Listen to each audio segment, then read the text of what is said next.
Bonjour tout le monde. Content de vous retrouver à l'Assemblée nationale aujourd'hui. Bien sûr, je veux réagir à la grosse nouvelle économique qui est tombée hier soir. Je pense qu'on peut dire que Trump fait du Trump et que les premières victimes au Québec, malheureusement, ça va être les travailleurs et les travailleuses dans plusieurs secteurs importants. On est en pleine crise du coût de la vie au Québec. Notre classe moyenne est déjà fragilisée par la crise du logement, par la crise du coût de la vie. On ne peut pas se permettre des pertes d'emploi. On ne peut pas se permettre que des milliers de familles se retrouvent sans emploi. Donc, c'est profondément inquiétant. Puis, bien sûr, nous, on pense qu'il faut que les gouvernements agissent ensemble dans les prochains mois pour éviter des pertes d'emploi au Québec. On n'a vraiment pas les moyens en ce moment. Les familles n'ont pas les moyens de perdre un salaire alors qu'ils ont déjà de la difficulté à arriver. C'est la priorité qui doit être celle du gouvernement du Québec à court terme, protéger les emplois des familles québécoises. À moyen terme, je pense qu'on est dû au Québec pour avoir une réflexion sur notre modèle économique. Depuis les années 80, depuis les années 90, toute une génération de politiciens qui nous ont promis que le libre-échange, que les accords commerciaux allaient nous plonger dans une ère de prospérité presque sans limite. On nous avait promis l'abondance, on nous avait promis des gains économiques incroyables. Ce que la pandémie et là, les décisions de Trump viennent montrer, c'est qu'on a aussi créé un modèle économique au Québec où on est particulièrement vulnérable, où on est particulièrement fragile. Fragile par rapport à un voisin américain qui de plus en plus vire à droite et qui de plus en plus est dirigé de manière imprévisible et erratique. Donc, à moyen terme, il y a une question qui se pose au Québec. Comment on construit une économie plus résiliente? Comment on construit un modèle économique centré sur les besoins des Québécois et des Québécoises, puis qui permet aux travailleurs et aux travailleuses du Québec de bien vivre? Je pense qu'il faut se mettre les yeux devant les trous et réaliser que l'utopie qu'on nous avait vendue, cette grande utopie de la globalisation comme un projet uniquement positif, bien là, je pense qu'on voit à quel point il y avait des angles morts. Et le monde change. Cette utopie-là est mise à mal. Il va falloir, à moyen terme au Québec, se poser des sérieuses questions sur notre modèle de développement économique parce qu'on voit là à quel point on est vulnérable, à quel point on est fragile, parce qu'on a beaucoup misé historiquement, surtout depuis les années 80-90, sur les exportations. Donc, je pense que c'est le temps de réfléchir aux choix collectifs qu'on a faits depuis les années 80-90. C'est le temps de se poser des questions sur ce que cette génération de politiciens et de politiciennes nous avait promis, puis peut-être commencer à réfléchir à quel choix on veut faire pour la suite des choses. Mais juste pour affiner votre pensée, parce qu'actuellement, le modèle économique, c'est qu'on a 55 % de nos échanges économiques avec les États-Unis. Les 2 tiers, c'est des exportations. Le tiers, c'est des importations. Alors, qu'est-ce qu'on fait? On dépend trop des exportations. Les entreprises, par exemple, qui fabriquent des biens et services qui sont vendus, exportés, etc., on fait quoi? Ils se tournent vers les entreprises du Québec? Personne ne suggère qu'on puisse vivre dans un bocal là, en 2024, là. Comprenez-moi bien, là. Mais il faut quand même faire le bilan, là. Plus de 25 ans après l'ALENA. C'est quoi le bilan qu'on fait de ces accords commerciaux-là? Parce que rappelez-vous, dans les années 80-90, les promesses qu'on faisait aux Québécois, Québécoises, on disait que ça allait enrichir le Québec, que le niveau de vie des travailleurs, travailleuses allait augmenter de manière incroyable, que ça allait créer une paix économique à travers l'Amérique du Nord. Je pense que le monde a changé depuis ce temps-là. Puis la pandémie, déjà, a été un premier avertissement. On a vu à quel point, tout d'un coup, on est devenu vulnérable quand les chaînes d'approvisionnement ont été bouleversées. Là, on le voit avec les décisions de Donald Trump. Le monde a changé. Et on est dû, je pense, pour une réflexion sur comment on construit une économie au Québec qui est plus résiliente pour se protéger contre les décisions erratiques, imprévisibles d'un Trump. Mais il pourrait y avoir d'autres gouvernements à travers le monde qui prennent des décisions similaires.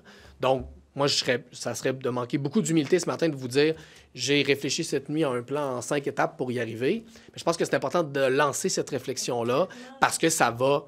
Je pense qu'on peut le voir, là, que ce qui nous avait été promis par toute une génération de politiciens, finalement, c'est un petit peu plus compliqué que ça. On fait quoi là, avec cette menace-là qui est là maintenant? À court terme. Changer l'économie, ça prend du temps. Qu'est-ce qu'on fait là? Puis c'est pour ça que j'ai commencé par vous dire qu'à court terme, la priorité, c'est protéger les emplois. Bien, moi, je pense que la première chose à faire, c'est de ne pas négocier sur la place publique. Fait que je pense que je le ferai pas. De toute façon, c'est pas mon rôle de faire ça. Je suis dans l'opposition. Pardon? Oui, mais justement, exactement. Non, mais justement, moi, je vois pas... Tant que vous voulez. En effet, je pense que c'est important que toute la classe politique soit solidaire des travailleurs et des travailleuses qui vont voir leurs emplois menacés. Et ça doit être ça la priorité à court terme, numéro 1, protéger les emplois du monde. C'est potentiellement des milliers de familles qui pourraient être touchées, puis on n'a pas les moyens de ça au Québec. Parce que là, il y a un principe, excuse-moi. Ça va. Il y a un principe, ce qu'il fait, là, Donald Trump, en ce moment, là, c'est qu'il prend en otage l'économie canadienne en disant, vous allez me fermer les frontières, autant pour la drogue que pour les immigrants. Alors, est-ce que ça veut dire que pour sauver des emplois, il faut fermer les frontières à l'immigration? M. Trump jappe fort, là, mais lui-même, ses politiques de gestion des frontières aux États-Unis ont été un échec total. Là. Les histoires de construire des murs, là, on l'a bien vu, ça fait des beaux tweets, mais ça marche pas. La frontière canado-américaine, c'est la plus longue frontière terrestre au monde. Donc, personne ne s'oppose à ce qu'on gère plus efficacement les mouvements de population qui sont inévitables, mais il faut faire attention parce que dans les faits, on a d'abord des obligations internationales, puis les promesses en l'air de construire des murs, des clôtures ou je ne sais trop, on l'a bien vu, ça ne marche pas. Ça n'a pas marché aux États-Unis, ça ne marcherait pas, ça ne marchera pas au Canada. Donc, à Québec solidaire, on a toujours été ouvert à des mesures pour mieux gérer, mieux administrer les mouvements de population. Mais il faut le faire dans le respect de nos obligations internationales. Puis surtout, il faut faire attention à la pensée magique, là. C'est facile de venir ici et de dire faut resserrer la frontière. OK. Concrètement, on parle de quoi? Est-ce que c'est de revoir les règles des visas, par exemple? Au Québec solidaire, on a toujours dit, en effet, il faut regarder ça. On a toujours dit qu'il fallait regarder la répartition à l'intérieur du Canada des demandeurs d'asile, mais il faut faire attention à la pensée magique où des politiciens se présentent au micro pour dire faut être tough à la frontière. Moi, je vous invite à leur poser la question concrètement, de quoi parlez-vous? Parce que des mouvements de population entre le Québec et le Canada, entre le Canada et les États-Unis, il y en a toujours eu. Il va continuer à en avoir avec les changements climatiques. Il va en avoir de plus en plus. Donc, c'est plus compliqué que ça en a l'air. Et il faut avoir des solutions qui sont pragmatiques, qui fonctionnent vraiment. Puis il y a beaucoup de gens qui sont bons pour lancer des idées en l'air, mais qui ont beaucoup plus de difficultés à répondre à la question précise. Concrètement, qu'est-ce que vous allez faire? Vous jugez donc que c'est impossible ou, en tout cas, très difficile de resserrer les contrôles aux frontières en 2 mois? Bien, nous, on a fait, dans les dernières années, vous avez entendu souvent mon collègue Guillaume Clich-Rivard faire plusieurs propositions. À une certaine époque, c'était de revoir l'entente sur les tiers pays sûrs. On a toujours été ouvert à l'effet de revoir peut-être certaines règles de visa, parce qu'il y a beaucoup de gens qui arrivent au Québec, au Canada, c'est par le biais de certains visas. Donc, oui, il y a des choses à regarder. Nous, on n'est pas fermés, mais il faut juste faire attention à la pensée magique. Tu sais, je veux dire, les politiciens de droite là, aux États-Unis là, qui proposent des murs, puis on va mettre un mur plus haut. Je veux dire, on le voit bien, là. Ça marche pas. Donc, on ne pourra pas répondre. Il faut juste être pragmatique. On ne pourra pas répondre à cette menace-là parce que c'est pas faisable. Est-ce que... Moi, je suis pas un spécialiste de ces questions-là. Nous, on n'est pas fermés. Je veux dire, personne est activement en faveur du plus de migration irrégulière possible. On est tous d'accord sur le fait que notre modèle d'immigration, il faut le séparer, puis il faut trouver une manière de gérer ces mouvements de population-là de la manière la plus efficace, de la manière la plus ordonnée, puis la plus humaine possible. Ça a toujours été ça notre position au Québec solidaire. Mais c'est facile pour les politiciens de venir dire qu'il faut resserrer la frontière sans jamais donner aucun exemple concret de qu'est-ce qu'ils vont faire concrètement. C'est la plus longue frontière terrestre au monde. Moi, je fais juste dire qu'il faut être pragmatique. S'il y a des options à regarder pour resserrer certaines choses, regardons-les. Nous, on est ouvert à ça à Québec solidaire. C'est juste que, je pense, sur ces enjeux-là, on les a vus. Les solutions clinquantes du style mettre des murs, ça ne fonctionne pas. il est le moment de faire le bilan des accords de libre-échange. Ça fait 30 ans maintenant qu'on est Ouais. dans un accord de libre-échange avec les États-Unis. Vous avez soulevé des points qui, selon vous, sont des réserves, mais sur 30 ans, objectivement, vous diriez que le bilan est positif ou il est négatif? Je Parce dirais qu'il y a quand même une amélioration de la prospérité au Québec depuis 30 ans, non? Moi, je pense qu'il est mitigé. Je pense qu'il est mitigé. Regardez à quel point, dans le secteur agricole, par exemple, on a beaucoup favorisé l'expansion de certaines filières en particulier, beaucoup tournées vers l'extérieur. Je pense au porc, par exemple. Et ça a fait en sorte qu'on a peut-être négligé la souveraineté alimentaire du Québec. Là, je vous donne l'exemple du secteur agricole. Je pourrais donner d'autres exemples. Une chose est sûre, il y a toute une génération de politiciens puis de politiciennes qui nous ont vendu ce modèle économique-là comme l'Eldorado, comme un modèle qui n'avait que des bienfaits et qu'on allait tous et toutes s'enrichir. Quel est le bilan 30 ans plus tard? Moi, je n'ai pas la prétention de faire ce bilan-là en 4 minutes en point de presse un matin, mais je pose la question. On l'a vu à quel point on a été vulnérable durant la pandémie. Face à un voisin américain de plus en plus erratique, il faut se poser la question du développement au Québec d'un modèle plus résilient, où on se protège face à un monde qui change. Le monde de 2024, c'est plus le monde de la fin des années 80. Nous, on a toujours été critiques de plusieurs dispositions du libre-échange. Le chapitre 11 de l'ALENA permet, par exemple, à certaines entreprises de faire valoir leurs droits en allant contre la souveraineté des États. On a toujours été très critique de ça à Québec solidaire. Il ne faut jamais se rappeler qu'en vertu de ces accords-là, on a cédé une bonne partie de notre souveraineté économique. Et Retirer de ce genre, cet accord. ce n'est pas ce que je dis, ni de près ni de loin. Vous m'avez bien entendu. À court terme, la priorité, c'est la protection des emplois. Puis à moyen terme, il faut avoir cette réflexion-là au Québec. Je veux dire, on le voit bien, là. La situation actuelle l'exemplifie. En renonçant à une partie de notre souveraineté économique dans ces accords-là, on s'est rendu plus fragile, plus vulnérable. Nous, on est pour, à Québec solidaire, qu'il y ait des échanges commerciaux entre les pays, là. On n'est pas pour l'autarcie, on ne veut pas mettre le Québec dans un bocal. Mais au 21e siècle, est-ce qu'il faut repenser la manière dont on fait du commerce international pour respecter les limites de la planète, pour sécuriser les droits des travailleurs-travailleuses, pour s'assurer de prioriser, par exemple, sur le plan agricole, la souveraineté alimentaire? Oui, et on n'est pas les seuls. Il y a de plus en plus de gens à travers le monde qui appellent à réinventer les politiques commerciales. Mais vous dites, je dis pas ça, mais en même temps, vous dites qu'il faut y réfléchir. Je n'ai pas parlé de retrait de quoi que ce soit. Je vous parle de repenser le modèle de développement économique au Québec, repenser la manière dont on fait du commerce international. Et là, je veux dire, vous regardez ce qui se passe en Union européenne, c'est des réflexions là-bas qui sont actives, qui sont vives, où justement, on cherche à réinventer le commerce international pour le rendre plus adapté à la réalité de 2024. On n'est plus à la fin des années 80. Le monde a changé. Il faut en prendre acte. M. Trump mentionne quand même là, un élément de problème là, que lui perçoit, c'est-à-dire qu'il y a un enjeu là, de drogue et de personnes qui traversent la frontière. J'aimerais juste comprendre, est-ce que vous considérez qu'il y a un problème là? Ou c'est faux, c'est inventé par M. Trump? Un problème pour les États-Unis? Parce que... Oui. Pensez-vous que c'est un problème pour les États-Unis ou c'est imaginé, c'est inventé par... Je vais vous demander mon... M. Trump, quand il délire, voit... ça arrive, mais je veux dire, est-ce qu'il délire en disant que... Parce que vous me demandez ma position sur les problèmes des États-Unis, juste... Ou est-ce que c'est un problème au Québec ou c'est un problème aux États-Unis? Parce que... C'est parce que là, les problèmes des États-Unis deviennent nos problèmes. Oui, Y a-t-il un problème avec la frontière? Présentement, là. Est-ce qu'il y a un problème avec la frontière? Entre le Québec, entre le Canada et les États-Unis? Oui, exactement. En ce moment, on assiste de plus en plus à des mouvements de population importants. Ces mouvements-là sont appelés à augmenter dans l'avenir. Est-ce que c'est ce qu'on souhaite, que de plus en plus de gens traversent les frontières de manière irrégulière? Non. Est-ce qu'il y a une solution magique? Non plus. Est-ce qu'on a des obligations internationales? Oui. Est-ce qu'il faut les respecter? Oui. Je suis désolé, mais sur ces enjeux-là, il y a des nuances à faire, puis on va continuer à les faire, parce que c'est facile faire un tweet ou une déclaration ici pour dire il faut resserrer, mais concrètement, qu'est-ce que ça veut dire? beaucoup de politiciens se sont cassés les dents quand est venu le temps de répondre à cette question-là. M. Trump, le premier, ses politiques ont été un échec aux États-Unis. Donc, qu'est-ce...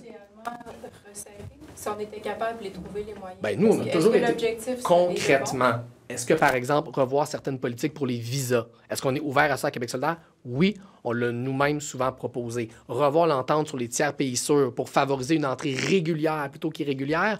Oui, on l'a souvent nous-mêmes proposé. Mais il faut juste être pragmatique, là. Il va y avoir une augmentation des mouvements de population à travers le monde et les solutions bling-bling, non seulement souvent sont irresponsables, mais de toute façon ne fonctionnent pas. Sur le plan économique, est-ce que le problème, c'est pas aussi le fait qu'on est très dépendant des États-Unis? Parce que nos échanges commerciaux, comme je disais tantôt, c'est 55 que les États-Unis. Notre deuxième partenaire, c'est la Chine à 6 La France, c'est à 2,2 Alors, est-ce que le problème, c'est pas qu'on est trop dépendant de cette relation avec les Américains? Bien, c'est pas mal. Vous êtes pas mal sur le cœur de mon propos depuis tantôt, là. Moi, sans prétendre avoir toutes les solutions, je pense qu'il y a eu la pandémie. Là, il y a une administration américaine qui est de plus en plus imprévisible. Et là, notre fragilité, notre vulnérabilité, notre dépendance à l'égard des États-Unis nous saute au visage. Et ça pose la question, est-ce que c'est le meilleur modèle pour le Québec? Est-ce qu'il ne faut pas travailler un modèle où il y a plus de résilience? Puis, pour moi, l'exemple du secteur agricole, c'est un excellent exemple. On a beaucoup misé sur l'exportation en agriculture au détriment de la souveraineté alimentaire. Et on l'a vu avec la pandémie et on le voit là. Je pense qu'il y a un virage à prendre au Québec pour recentrer notre économie sur les besoins des Québécois, Québécoises. Parce que la lutte... Moi, je n'étais pas encore très attentif à l'actualité à la fin des années 80, mais j'ai lu ce que les politiciens disaient. J'étais pas né. Fait que dans le fond, je lisais pas les journaux, mais j'ai relu, moi, les promesses qu'on nous faisait. Toute une génération de politiciennes. C'est assez incroyable comment on nous promettait que ce modèle économique-là, de l'intégration commerciale avec les États-Unis et le Mexique, était l'Eldorado. Que ça allait là, nous faire entrer dans une zone de prospérité où il y aurait aucun risque, aucun mauvais côté, que des bénéfices. On a-tu le droit, en 2024, post-pandémie et après un mandat et bientôt deux de Trump, de poser la question? Est-ce que cette promesse-là s'est réalisée? Moi, je pense que c'est une question qui est extrêmement pertinente à l'heure actuelle, qu'on a même la responsabilité de se la poser parce que le monde change et finalement, ce qu'on nous avait présenté comme une utopie, ça s'avère être pas mal plus compliqué. Et moi, je ne jette pas le bébé avec l'eau du bain. Je pense que j'ai été très clair depuis tantôt là-dessus. Mais je pense que c'est peut-être plus mitigé que les promesses que les gouvernements des années 80-90 nous avaient faites. J'ai juste une question sur le comité consultatif sur les enjeux constitutionnels qui doit remettre son rapport aujourd'hui. Oui. À quoi vous vous attendez? Honnêtement, à pas grand-chose. On va lire le rapport avant de le commenter, mais le mandat était tellement limitatif que j'ai bien hâte de voir qu'est-ce qui sera dans ce rapport-là, parce qu'honnêtement, la promesse de François Legault là, de faire des gains pour le Québec à l'intérieur du Canada, elle a été... Ça n'a jamais fonctionné, ça ne fonctionne pas depuis le jour 1. Bien hâte de voir si ce comité-là va sortir M. Legault du coin dans lequel il s'est lui-même mis. Particulièrement avec la nomination de M. Rousseau, si je ne m'abuse. Est-ce que vous avez eu des échanges avec lui dans les derniers mois? Non. Non. Oui, puis on était critique. M. Rousseau est une personne qui a intervenu dans l'espace public de manière ultra partisane, souvent pour s'en prendre à Québec solidaire en faisant des raccourcis absolument injustifiés selon nous.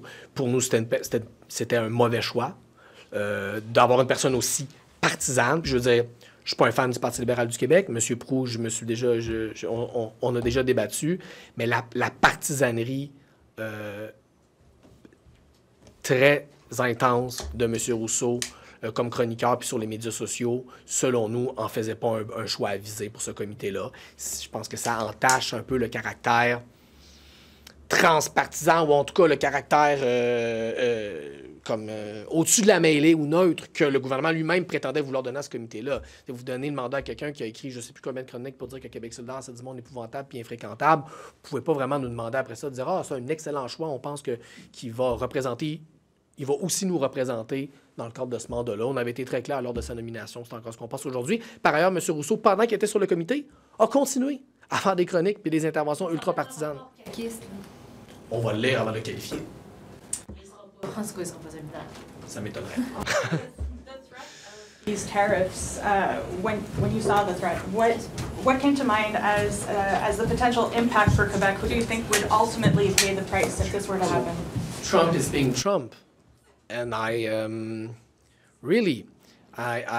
main fear today is for workers in Quebec and working class families.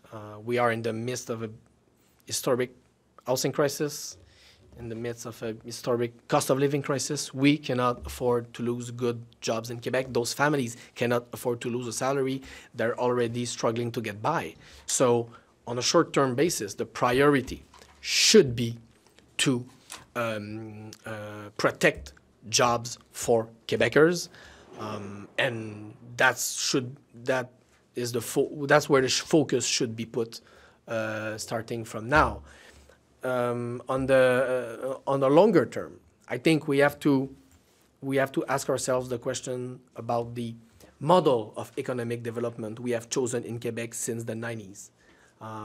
There is a whole generation of politicians that have promised us that free trade would be an El Dorado, would have only benefits for Quebec economy. Post-pandemic and post one and now two mandate of Trump, I think we have to ask ourselves tough question. That utopia of free trade as an era where there would be only good things, does that promise realized itself? I think we have to ask ourselves that question. I think we need to have a reflection on the building in Quebec of a more resilient economy that is less fragile and less vulnerable towards a neighbor that is more and more erratic. Trade-wise, actually, is it mission impossible to survive to Trump 2.0? To Trump 2.0? Oh, can you ask us? Trade-wise, is it possible or is it mission impossible to survive to Trump 2.0? We need to work very hard to protect the jobs in Quebec. We need to work very hard to protect the families that will be impacted by those decisions. But we also need to do the how do you say the bilan in English?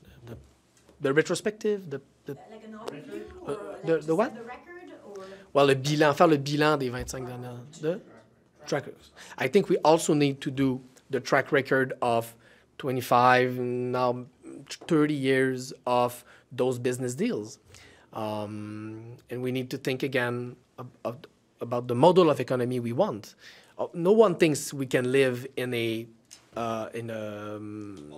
bubble. We're not an island. But still, we need to ask those questions. Is the actual model working for the Quebec economy in a context where our neighbor and first economic partner is being more and more erratic? Are we winning collectively as Quebecers? I think it's a question we need to ask ourselves. But are you saying that we depend too much on the U.S. I think our economy is too vulnerable, it's too fragile to the decisions of the U.S. The world has changed. The world has changed since the 80s and the 90s. The world has changed. This generation of politicians that promised us the promised land, we need to think again about that promise. Is that promise realized today? Merci beaucoup. Thank you.